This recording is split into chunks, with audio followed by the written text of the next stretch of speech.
পুলিশের ইউনিফর্মে তোমায় খুব ভালো লাগছে সূর্য।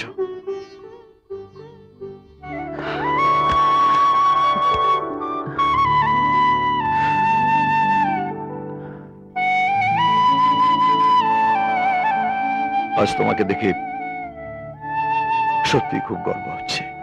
ভেবেছিলাম ট্রেন থেকে নেমে তোমাকে প্রণাম করব, আর সবাই ভিড় করে দেখবে, সেই করলাম।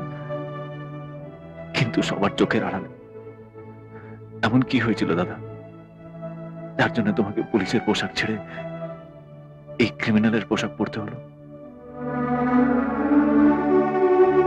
পুলিশের ইউনিফর্ম আমি ছাড়িনি সূর্য, আমার থেকে কেড়ে নেওয়া হয়েছে অনেক অপমান, অনেক যন্ত্রণা দিয়ে। আমি কিছু করতে পারিনি। জাজের রায়ে সেদিন আমি তোমার দিদির খুনের আসামি। তোমাকে ট্রেনে তুলে দিয়ে আমি সন্ধ্যা বর্ষা ফিরে আসছিলাম, হঠাৎ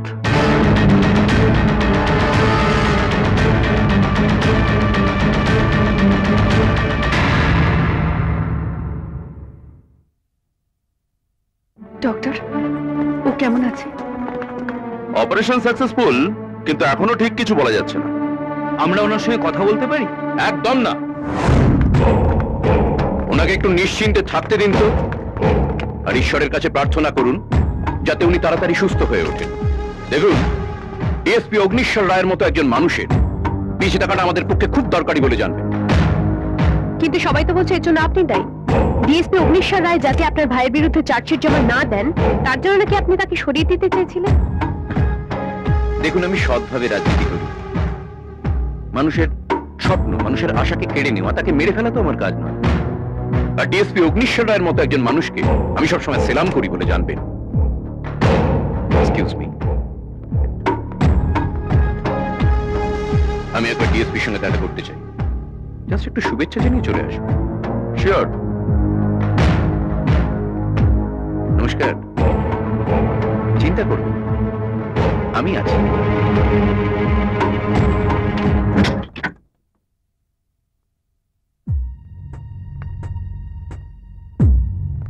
নমস্কার ডিএসপি সাহেব। দেখি গুলিটা ঠিক কোথায় লেগেছে। আর শুয়ারগুলো ঠিক মতো গুলিও করতে পারে না। যাকে যা হয়েছে ভালোই হয়েছে বুঝলে। এক্ষুনি তো চার্জশিট দিতে পারছো না, হাতে বেশ কিছুটা সময় পাওয়া গেল। তোমাকে তাড়িয়ে তাড়িয়ে মারতে পারবো আমি। গাছ কাটা দেখেছো? প্রথমে ডালপালাগুলো ছেটে গাছটাকে ন্যাড়া করে ফেলা হয়, তারপর গাছটা এমনি মরে যায়।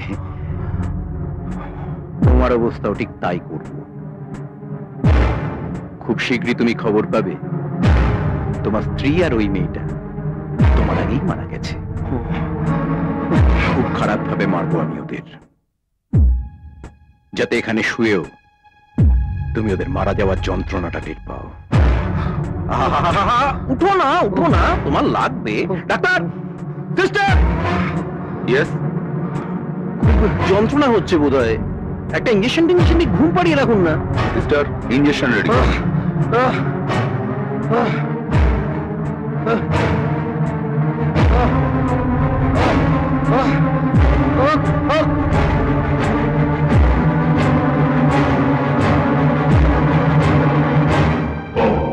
ভালো থাকবেন ভাই।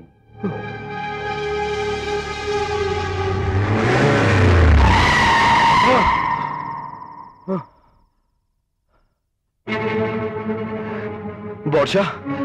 হ্যাঁ দাদা। সন্ধ্যা কোথায়? আসলে বৌদির শরীরটা ভালো ছিল না, তাই আমি বাড়ি যেতে বললাম।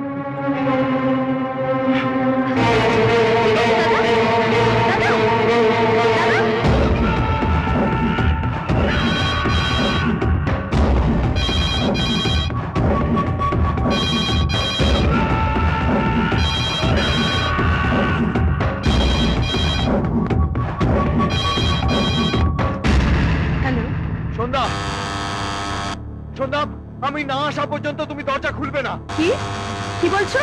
আমি না আসা পর্যন্ত তুমি দরজা খুলবে না। আমি কিছু শুনতে পাচ্ছি না। দরজা খুলবে না। কেউ ডাকছে। যে কেউ ডাকুক, তুমি দরজা খুলবে না। আমি কিছু শুনতে পাচ্ছি না, তুমি একটু ধরো। সন্ধ্যা, তুমি দরজা খুলবে না। আমি বলছি তুমি দরজা খুলবে না। সন্ধ্যা,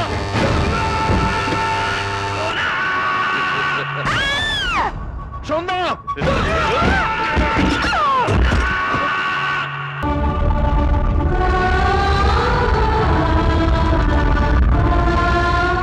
আমার এই চাকরি আমাকে তোমার কাছে শত্রু করে ফেলেছে। কখনো না। তোমারই চাকরি তোমাকে আমার গর্বের জায়গায় বসিয়েছে। তোমার চাকরি, আমি আর আমার সন্তান, তিনজনই তোমার মধ্যে জায়গা করে নেব।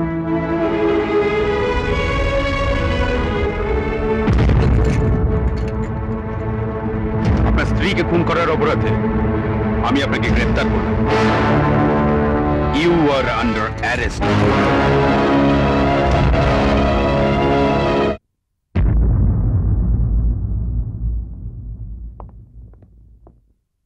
যাহা বলিব সত্য বলিব, সত্য বই মিথ্যা বলিব না, কোন সত্য গোপন করিব না।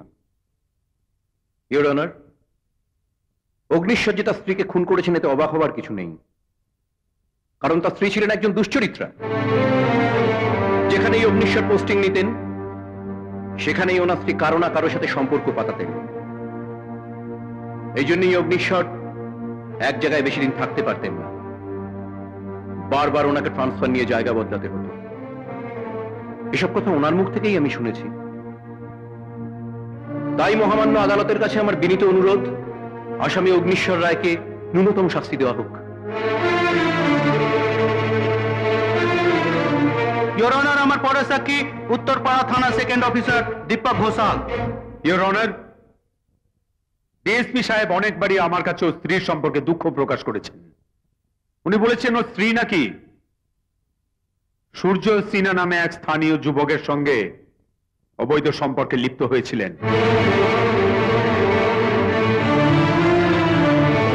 আর তাই স্ত্রীর কাছ থেকে সূর্যকে দূরে সরিয়ে রাখবার জন্যই উনি সূর্যকে পুলিশে চাকরি করে দিয়েছিলেন। পুলিশ হেডকোয়ার্টার্সে খোঁজ নিলেই জানতে পারবেন সূর্যের চাকরির জন্য রেকমেন্ড করেছিলেন ডিএসপি অগ্নিশ্বর রয়। কিন্তু ডিএসপি সাহেব যখন জানতে পারলেন যে ওনার স্ত্রী অন্তঃসত্ত্বা এবং সেই সন্তানের বাবা উনি নন, সূর্য, তখন আর উনি মাথা ঠিক রাখতে পারেননি। ওর স্ত্রীর সঙ্গে ওর প্রচন্ড ঝগড়াঝাটি হয়, এমনকি উনি ওনার স্ত্রীকে খুন পর্যন্ত করতে যান। ডাক্তারের নির্দেশ অগ্রাহ্য করে উনি আহত অবস্থায় সে দিনই বাড়ি ফিরে যান এবং বাড়ি ফিরে সেই রাতেই উনি ওনার দুশ্চরিত্রা স্ত্রীকে খুন করেন।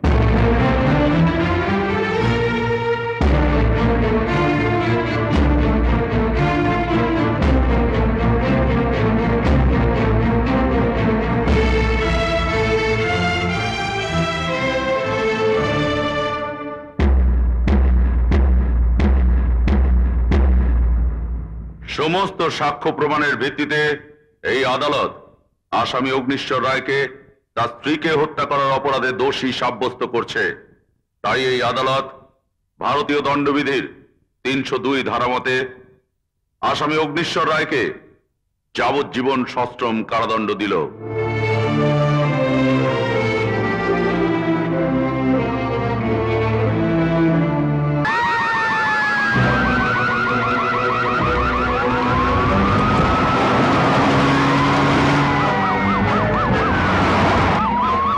অগ্নিশ্বর রায় জেল থেকে পালিয়ে গেছে।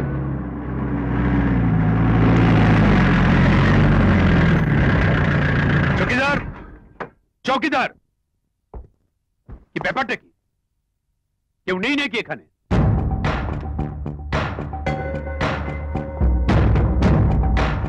আবে রাস্তা বন্ধ করে রেখেছিস কেন? গেটটা তুলে দে।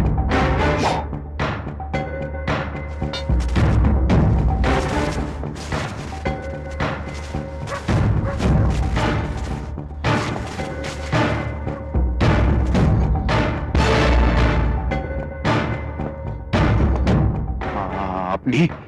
আমি তোমার জন্যই অপেক্ষা করছিলাম সাহেব।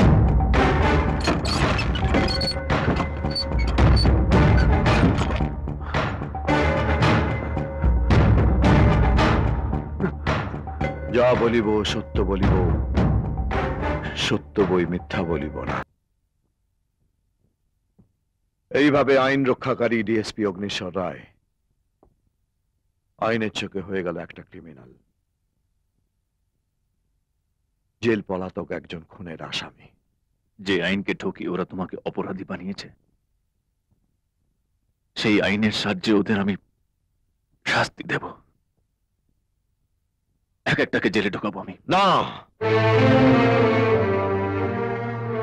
এই যুদ্ধ আমার, আমি একাই লড়ব।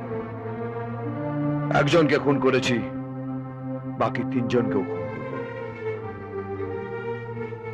তুমি যেটা করতে চাইছো সেটা আইনের চোখে অপরাধ দাদা। অগ্নিশ্বরের চোখে নয়,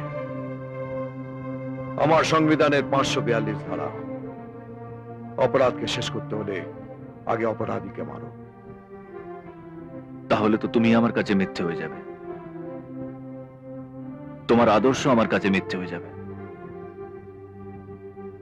যে পুলিশ অফিসারের আদর্শ মেনে আমি গুন্ডার থেকে পুলিশ অফিসার হয়েছি, সেই পুলিশ অফিসারের আদর্শকে আমি এইভাবে নষ্ট হতে দেব না। সময় আর পরিস্থিতি অনেক কিছু বদলে দেয় সূর্য। তোমার সময় ভালো ছিল, তাই তুমি খারাপ থেকে ভালো হয়েছে।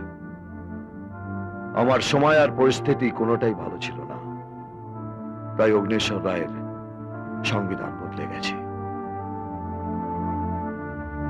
ভালো থেকো। যাওয়ার আগে বলে যাও আমি কি করব। তোমার ইউনিফর্মের সম্মান করবে। একজন পুলিশ অফিসারের যা ডিউটি তুমি তাই করবে। তাহলে সেই পুলিশ অফিসার তোমাকে আইনের কাছে আত্মসমর্পণ করতে বলছে। ভাইফোঁটা নিয়ে আমি দিদিকে কিচ্ছু দিতে পারিনি, তাই আজ এই কেসটাকে রিওপেন করে আমার দিদির খুনিদের আইনের পথে শাস্তি দিয়ে আমি তোমাকে নির্দোষ প্রমাণ করতে চাই। আর সেটাই হবে আমার দিদিকে দেওয়া সবচেয়ে বড় উপহার। তুমি তোমার দিদির খুনিদের শাস্তি দিতে চাও, আর আমি আমার স্ত্রীর খুনিদের শাস্তি দিতে চাই। ভাবনাটা এক, রাস্তাটা আলাদা। ওই তিনজনকে খুন করে আমি আত্মসমর্পণ করবো অফিসার। সেই সময়টুকু তুমি আমাকে দাও। মিস্টার অগ্নিশ্বর রায়, পুলিশ অফিসার ঘোষালকে খুন করার অপরাধে আমি তোমাকে গ্রেফতার করলাম। যদি আমাকে গ্রেফতার করতেই হয়, তাহলে প্রমাণ সমেত গ্রেফতার করো অফিসার। স্বেচ্ছায় আমি তোমাকে ধরা দেব না। ইচ্ছে করলে তুমি আমাকে পেছন থেকে গুলি করতে পারো, কিন্তু তুমি যে ডিএসপি অগ্নিশ্বরের আদর্শে তৈরি, সে কখনো অপরাধীকে পিছন থেকে গুলি করে না, মারে সামনে থেকে।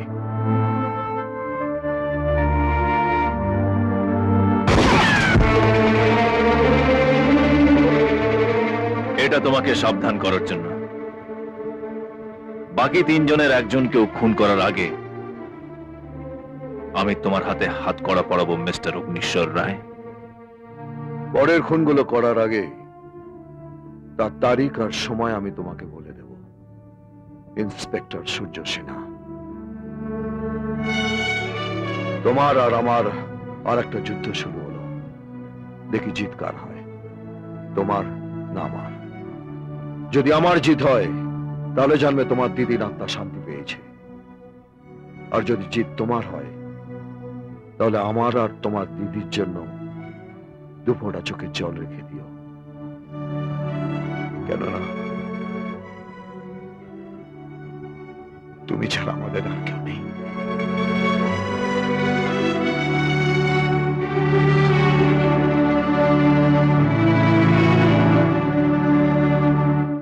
এই কেসটা তুমি হ্যান্ডেল করতে চাইছো কেন?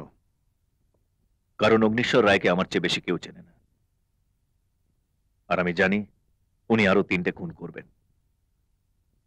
আমি ওনাকে আটকাতে চাই স্যার। কিন্তু আমি যা শুনেছি, এই অগ্নিশ্বর রায় তোমাকে পুলিশে ভর্তি করার জন্য রেকমেন্ড করেছিলেন। যার সঙ্গে তোমার এরকম ভালো সম্পর্ক, তাকে তুমি অ্যারেস্ট করবে তার কি গ্যারান্টি আছে? আমার এই ইউনিফর্ম স্যার। অগ্নিশ্বর রায় আমাকে শিখেছে যে ইউনিফর্মের সম্মান কি করে করতে হয়। আর সেই অগ্নিশ্বর রায়কে অ্যারেস্ট করে আমি দেখাতে চাই যে ওনার ইউনিফর্ম এখনো বেঁচে আছে, ওনার মতন করে। ঠিক আছে, এই কেসের চার্জটা আমি তোমাকেই দিলাম, থ্যাংক ইউ স্যার। কিন্তু একটা কথা মনে রাখো, যদি কিছু ঘটে তার দায় হবে একমাত্র তুমি। Okay sir. All the best officer. Thank you. মন মহুয়ার নেশাতে সর্বনাশের খেলাতে তাই মেতেছি একসাথে এখন।